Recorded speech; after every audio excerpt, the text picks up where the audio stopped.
Hey everybody, how's it going? It's been a long time since I made a video, so I figured it was time. For those of you that don't know or follow me on Instagram or anything, I have a Mazda Miata now. I autocross it for the SCCA. It's a blast, but I've run into an issue where I have a second set of tires that I have to bring to every event. Well, it's a Miata. I don't know if you've seen one, but it doesn't have very much room. So what I've been having to do is put my tires, I can fit 2 of them in the trunk, and I have 2 of them in the passenger seat. I tried to make a little rack for the trunk. It was actually a modified roof rack that you can just buy at Walmart or wherever. So I had it on there. I made it probably a mile or so down the interstate. I was going to Atlanta for an autocross event.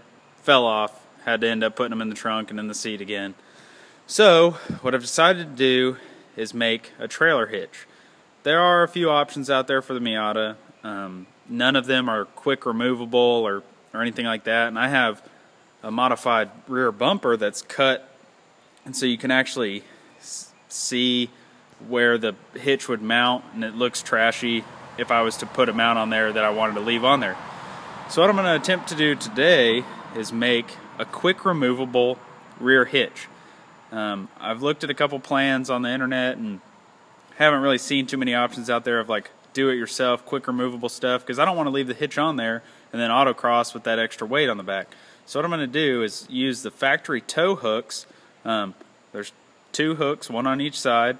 I'm going to make a bar that goes from each hook, and then screws that go through the hooks into a bar that goes all the way across. Put tabs on that bar that go to the bracket for the tow hook itself to keep it from twisting, and then the bar going through will keep it centered left to right. So in theory this should work good. I'm going to show you the steps as I do it. Here's my Miata.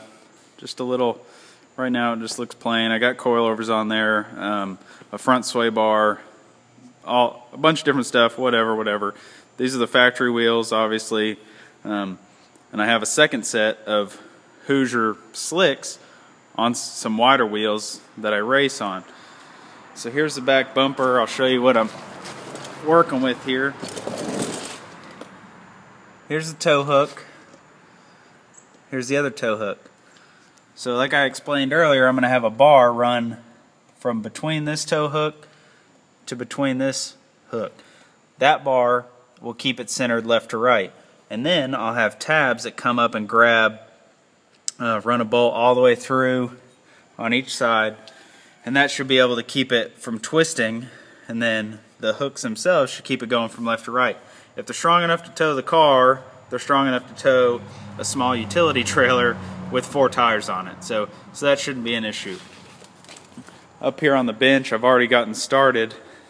I took some nuts and I welded them to a washer. This washer is going to go inside of the tube that goes between the 2 tow hooks.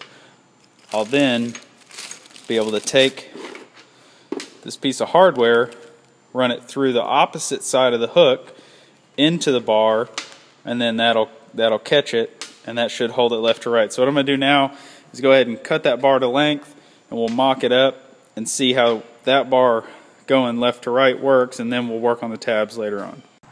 Alright guys, first step completed. So what I've done here is, this is 1.5 inch diameter tubing with, I think it's a 1/8 inch wall, plenty strong. My buddies use this tubing to make rock sliders out of for their truck, so should be fine for what I'm doing, just pulling a small, it's a 40 inch by 48 inch utility trailer. So what I've done here, I showed you earlier the nut welded to the washer. So now I've taken that washer, beveled the edge of this tubing, and welded it onto this tubing. Welds are alright, I'm still getting, there's always room for improvement. But anyway, got it on there. I have no doubt that it's going to be strong enough, especially the way I'm mounting it in between those tow hooks. It's getting sandwiched. So let's go ahead and try to get it mounted up here and show you what I'm going for. So this bolt will go through that hook. Let me set the camera up here and see if we can get it.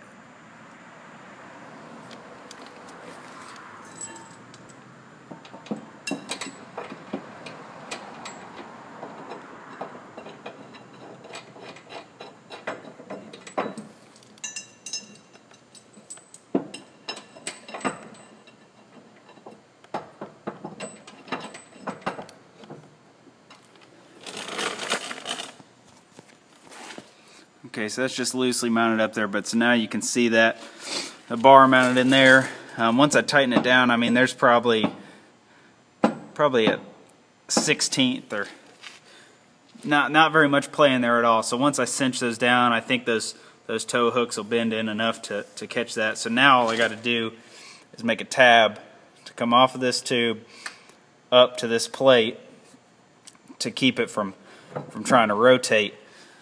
Then what I'm going to do is take the tubing notcher and notch a tube that comes out and make it so it comes out to where past my bumper, so I can make a hitch mount at that point. But so now that we got this in here, I'm going to go ahead and try to get some tabs mocked up to see where we need them to fall on this plate, and then drill some holes through there, set the plates on there, tack it to the tubing itself, and then we'll move to the next step of notching for the receiver.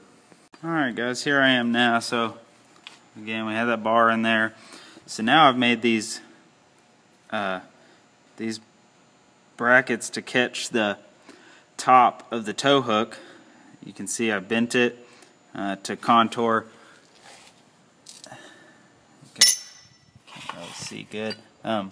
This plate here is further forward than this, so I had to make it so that when I weld this bracket to this pipe, you know, it'll be able to catch this hole that I've made in the tow hook that goes all the way through, and then I'll have a washer on the back side to catch it. So I'll go ahead and mock it up here and show you how it goes. So the bolt will go through the plate,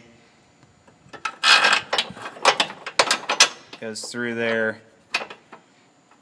And now, of course, this plate will be welded to the cross tube, so this bolt, I'll put it in there after the fact. So this way, so when I'm ready to remove it, all I got to do is take this bolt out, each end bolt, and then it'll just come right out. And then again, I'm going to make a receiver that comes off the cross tube there. I'm going to go ahead and get these tabs tacked on here, pull it off, finish weld it on the bench, and we'll mount it all up, make sure it works. Here it is, all tacked up. So now it should be fine to mount under there. Once I catch those end pieces, we'll be able to run the top bolts through. So now what I'm going to do is go ahead and start working on a receiver. I'm going to mount this back up under the car and get my positioning right, measure how far out I need the hitch to come to clear the bumper, and then I'll go ahead and notch a piece of tube that'll, you know, go over that cross member, and we'll go from there. Got it all mounted up in there. Went ahead and got, this is going to be my receiver. I had to have it come up, obviously, because this would be way too low if it was just coming straight out. So went ahead and made this cool 90, measured the distance off from the bumper on a standard hitch. Say it was on a truck, the receiver's at the back of the truck, they come 7 inches out. Well, for me, I thought that was kind of far out, so I went ahead and did it. I'm going to do it at 5 inches. So what I can do is I'm going to find the center of this beam. Really, I might just eyeball it off of the center of the Mazda emblem there. Go ahead and mount it up like that. Weld it on. As you can see, I notched it so it'll fit around this tube. So that'll give me good contact area for the weld. Then what I'm going to do on the top of this is I'm going to weld the nut for the ball. So then all I'll have to do is just screw the ball straight into here, because I'm only going to use it to transport my wheels to and from events. So I don't need to have like it readily interchangeable, and because it's all custom, it's not like I have a standard 2-inch receiver or whatever the other one is, like 1 7/8 receiver. And depending on what nut I get on here, if I ever had to change the ball size, I can just make sure that I get the same size shank, and then I'll just be able to thread it in there no problem. So I'm going to get this welded up there, and I think that'll give you guys a good enough idea of what I'm going for. I might throw in a picture at the end of the video with the finished product. Thanks for watching. I look forward to the next project. Alright, all mounted up. Comes down and goes across. Pretty cool. I think it'll work. I'm going to go pick up a trailer tomorrow and give it a test run. We'll see how it goes. I pulled on it pretty good. I mean, obviously that's not as much as a trailer could do, but definitely moves the suspension before the bar itself moves, so that's a good sign. I'll keep you guys posted. Thanks.